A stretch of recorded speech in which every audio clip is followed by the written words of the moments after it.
Hello दोस्तों, स्वागत करता हूं आपके अपने चैनल कैरियर एरा पर। तो थर्मल इंजीनियरिंग का सब्जेक्ट चल रहा है। सिलेबस ऑलरेडी बताया जा चुका है कि थर्मल इंजीनियरिंग में हमें क्या क्या पढ़ना है। तो एक तो सिलेबस का हो गया लेक्चर और लेक्चर 1 हो गया है, जिसमें हम लोग सबसे फर्स्ट जो चैप्टर है थर्मल इंजीनियरिंग का थर्मोडायनेमिक्स, उसके बारे में हम लोग बेसिक्स फंडामेंटल जो कॉन्सेप्ट्स होते हैं उसके बारे में स्टार्ट कर दिया था। तो लेक्चर 1 में हमने बताया था कि सिस्टम क्या होता है, सराउंडिंग क्या होती है, बाउंड्री क्या होता है और टाइप्स ऑफ सिस्टम। इतनी बात हो गई थी लेक्चर 1 में। तो आज का है लेक्चर 2। यहाँ पर भी हम फंडामेंटल कॉन्सेप्ट ऑफ थर्मोडायनेमिक्स के बारे में बात करेंगे। फिर एक लेक्चर 3 चलेगा, उसमें ये तीन से 4 लेक्चर में थर्मोडायनेमिक्स के जितना फंडामेंटल कॉन्सेप्ट्स हैं, जितने छोटे छोटे बेसिक्स डिफिनीशन है, वो आप लोग को पता होना चाहिए। तो चलिए आज का लेक्चर शुरू करते हैं। तो आज का लेक्चर शुरू करने से पहले हम लोग जान लेते हैं कि आज के दिन हम लोग क्या क्या पढ़ने वाले हैं। तो सबसे पहले हम लोग पढ़ेंगे थर्मोडायनेमिक, टीडी यानी थर्मोडायनेमिक प्रॉपर्टी। तो आज के दिन हम लोग जानेंगे कि थर्मोडायनेमिक प्रॉपर्टी होता क्या है।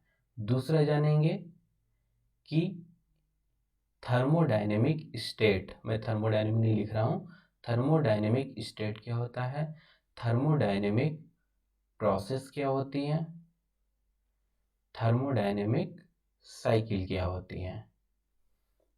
उसके बाद क्वाजी स्टैटिक प्रोसेस क्या होता है।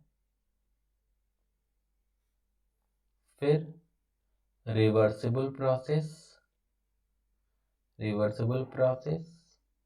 And irreversible process.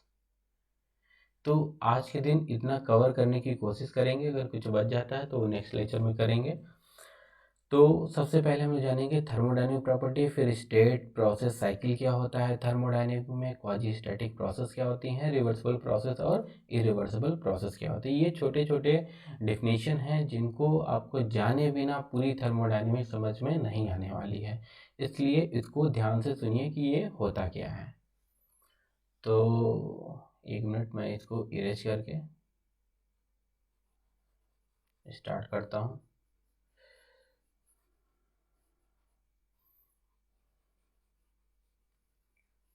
तो सबसे जो पहला टॉपिक है वो है हमारा थर्मोडायनेमिक प्रॉपर्टी। तो थर्मोडायनेमिक प्रॉपर्टी,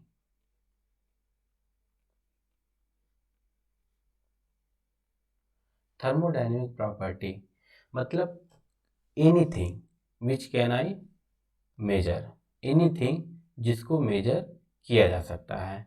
ठीक है, किसी भी चीज़ को, जैसे कि प्रेशर, किसी भी सिस्टम का कोई भी चीज़ अगर आप लोग मेजर कर सकते हैं उसी को बोलते हैं थर्मोडायनेमिक प्रॉपर्टी। जैसे कि प्रेशर, हमने बोला ये सिस्टम है, इस सिस्टम का प्रेशर है 100 किलो पास्कल, तो वो हमारा प्रेशर क्या हो जाएगा, थर्मोडायनेमिक प्रॉपर्टी। अगर मैं टेम्परेचर के बारे में बताऊं, उसका टेम्परेचर मेजर करता हूं कि कोई वाटर बॉयल कर रहा हूं, ये 100 डिग्री सेंटीग्रेड पर बॉयल हुआ है, मैंने पूछा है टेम्परेचर कितना है, तो आप बोलेंगे कि इस सिस्टम का टेम्परेचर 100 डिग्री सेंटीग्रेड है। तो ये हमारा क्या हो जाएगा, थर्मोडायनेमिक प्रॉपर्टी। तो प्रेशर हो गया, टेम्परेचर हो गया, वॉल्यूम हो गया, डेंसिटी हो गया, ऐसे तमाम होते हैं जो थर्मोडायनेमिक प्रॉपर्टी कहलाते हैं। तो आप लोग क्या बोलेंगे, कोई पूछा कि सर थर्मोडायनेमिक प्रॉपर्टी होता क्या है, तो आप यही जवाब देंगे कि anything which I can measure, जो भी मैं मेजर कर सकता हूँ वो थर्मोडायनेमिक प्रॉपर्टी कहलाता है। तो थर्मोडायनेमिक प्रॉपर्टी दो टाइप्स के होते हैं। तो सबसे पहला जो टाइप है, थर्मोडायनेमिक प्रॉपर्टी जो होते हैं दो टाइप्स के होते हैं। पहला हो जाएगा इंटेंसिव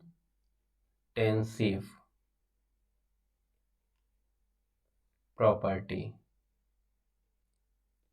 और दूसरा हो जाएगा एक्सटेंसिव प्रॉपर्टी। ठीक है, वे पूछे प्रॉपर्टी कितने टाइप्स की होती है, तो सर 2 टाइप की होती है, इंटेंसिव प्रॉपर्टी और एक्सटेंसिव प्रॉपर्टी। इंटेंसिव प्रॉपर्टी क्या होता है? इंटेंसिव प्रॉपर्टी जो कि इंडिपेंडेंट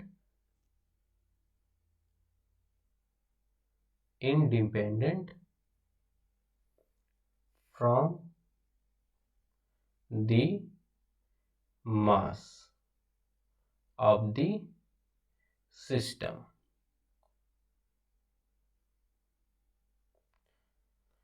कोई पूछे कि सर ये इंटेंसिव प्रॉपर्टी क्या होता है, तो आप बोलेंगे कि ऐसी प्रॉपर्टी जो कि सिस्टम के मास पर डिपेंड ही ना करे, इंडिपेंडेंट, ये वर्ड याद रखना जरूरी है। और जो एक्सटेंसिव प्रॉपर्टी होती है वो मास पर डिपेंड करती है, पूरा डेफिनेशन यही हो जाएगा, बस इंडिपेंडेंट की जगह हो जाएगा डिपेंडेंट।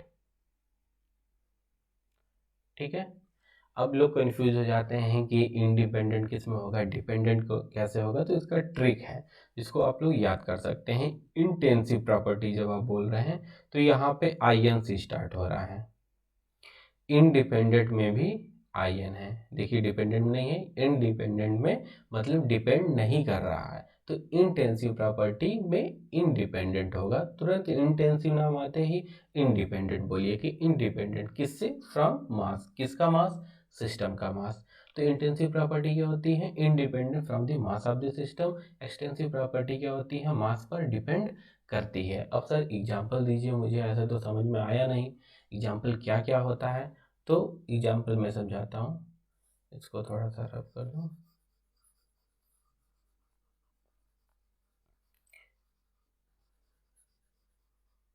तो इंटेंसिव प्रॉपर्टी में ना जो मास पर डिपेंड करता हो, तो मास पर डिपेंड करता हो तो इसके एग्जाम्पल हो जाएंगे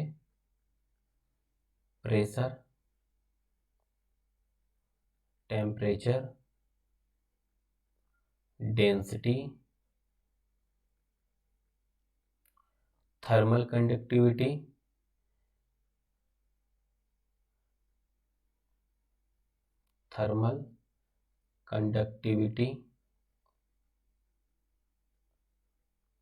और ऑल स्पेसिफिक प्रॉपर्टीज, जितने भी स्पेसिफिक प्रॉपर्टीज हैं, जैसे कि स्पेसिफिक वर्ड जहाँ आ जाए, जैसे स्पेसिफिक वॉल्यूम हो गया, स्पेसिफिक एंट्रोपी हो गया, स्पेसिफिक एंथैल्पी हो गई, ये अभी मैं आगे बताऊंगा सब्सिक्वेंट लेक्चर में कि एंट्रोपी क्या होती है, एंथैल्पी क्या होती है, इंटरनल एनर्जी क्या होती है। तो अगर इन सब के साथ स्पेसिफिक वर्ड आ जाता है, जैसे कि specific volume, specific internal energy, specific word आते ही पर यूनिट मास हो जाता है। जैसे स्पेसिफिक वॉल्यूम है तो वॉल्यूम पर यूनिट मास को ही हम लोग स्पेसिफिक वॉल्यूम बोलते हैं, तो पर यूनिट वॉल्यूम हो गया, मास जो है यहाँ पे पर यूनिट मास है, तो यहाँ पर ये इंटेंसिव प्रॉपर्टी हो गई कि मास पे डिपेंड ही नहीं कर रहा है।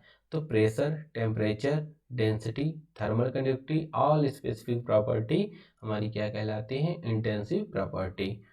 उसी तरह एक्सटेंसिव प्रॉपर्टी में क्या हो जाएगा, जो मास पे डिपेंड करता हो, तो वॉल्यूम हमारा मास पे डिपेंड करेगा, जितनी एनर्जी है ये काइनेटिक एनर्जी, ठीक है, जितने टाइप्स की भी एनर्जी है, सारे के सारे एनर्जी, यहाँ पे ये मैं एनर्जी लिख देता हूँ, यहाँ पे एनर्जी, ठीक है, internal energy, kinetic energy, potential energy, जितने भी एनर्जी हैं वो मास पर डिपेंड करते हैं। और जितने ये यहाँ पे स्पेसिफिक था, यहाँ पर जैसे इंथैल्पी हो गया, एंट्रोपी हो गया, ये सब डिस्कस किया जाएगा आगे।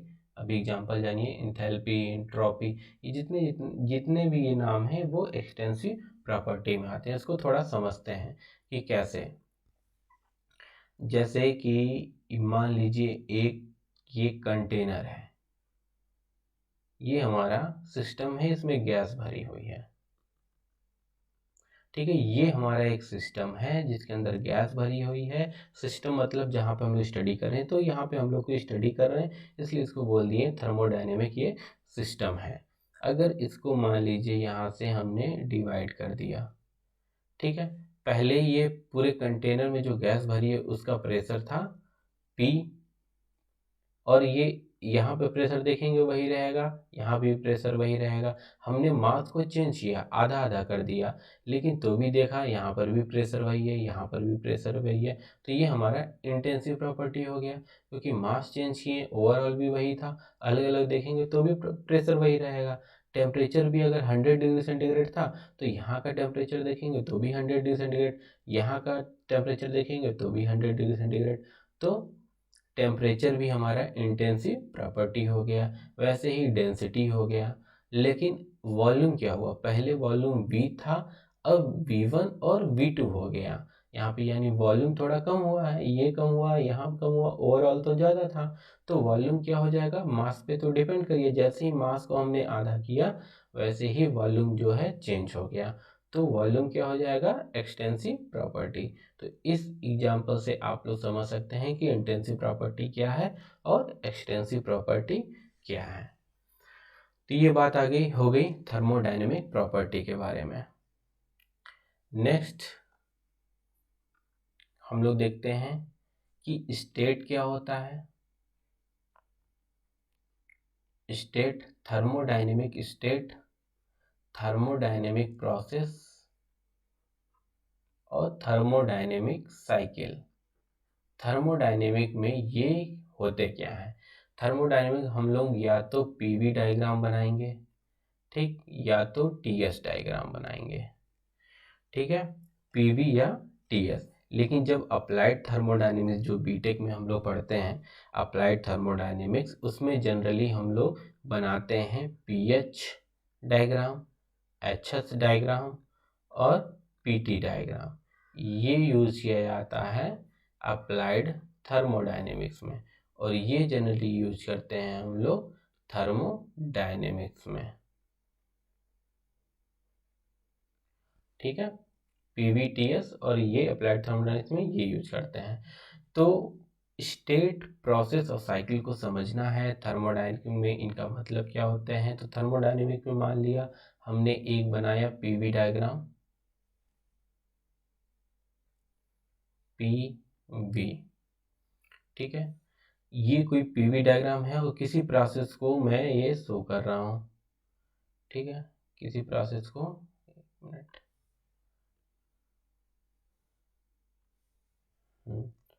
ये प्रोसेस 1 से 2 गया, ठीक है, ये प्रोसेस 1 से 2 गया, ये एक प्रोसेस है, यहाँ पे मैंने लिखा है थर्मोडायनेमिक प्रोसेस 1 से 2, और ये जो 1 है और ये 2 है ये हमारा स्टेट कहलाता है, ठीक है।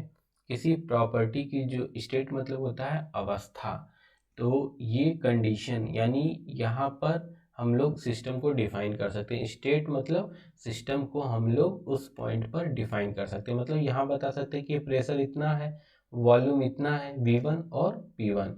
इसी तरह 2 पे बता सकते हैं कि प्रेशर, यहाँ से लाइन खींचेंगे तो प्रेशर P2 है, यहाँ से लाइन खींचेंगे तो वॉल्यूम V2 है।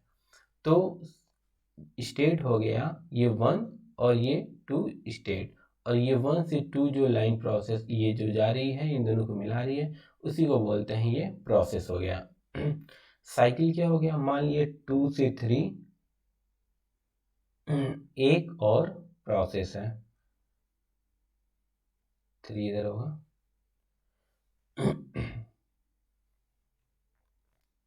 सॉरी, ये 3 है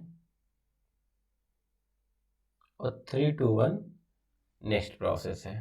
तो यहाँ पे 1 2 3 क्या हो जाएगा, स्टेट, थर्मोडायनेमिक स्टेट, और 1 से 2, 2 से 3 और 3 to 1 क्या हो जाएगा, प्रोसेस, थर्मोडायनेमिक प्रोसेस। और 1 से 2, 2 से 3, 3 से 1, ये पूरा एक साइकिल बन गया, तो इसी को बोलते हैं थर्मोडायनेमिक साइकिल। 1 से 2 से 3 फिर 1, ये क्लोज हो गया, तो ये बोलते हैं थर्मोडायनेमिक साइकिल। तो स्टेट क्या होता है, प्रोसेस क्या होता है और साइकिल क्या होता है, ये आप लोग को समझ में आ गया पीवी डायग्राम से, ठीक है। तो स्टेट स्टेट मतलब क्या है, स्टेट किस लिए यूज करते हैं, सिस्टम को डिफाइन करने के लिए। अगर स्टेट पता है तो हमें प्रेशर, वॉल्यूम, जितने भी प्रॉपर्टी होते हैं उसके बारे में पता हो जाता है, ठीक है। 1 से 2 प्रोसेस पता होगा कि जैसे कंप्रेशन प्रोसेस है, ये बाद में बताऊंगा कि कंप्रेशन प्रोसेस क्या है, कांस्टेंट प्रेशर प्रोसेस क्या है, कांस्टेंट वॉल्यूम प्रोसेस क्या है। तो स्टेट, प्रोसेस और साइकिल कंप्लीट हो गया। अब हम लोग नेक्स्ट लेक्चर में देखेंगे कि रिवर्सिबल साइकिल क्या है, इरिवर्सिबल साइकिल क्या है, क्वाजी स्टैटिक क्या है, और लॉज के बारे में देखेंगे। आज यहीं पर ख़त्म करते हैं।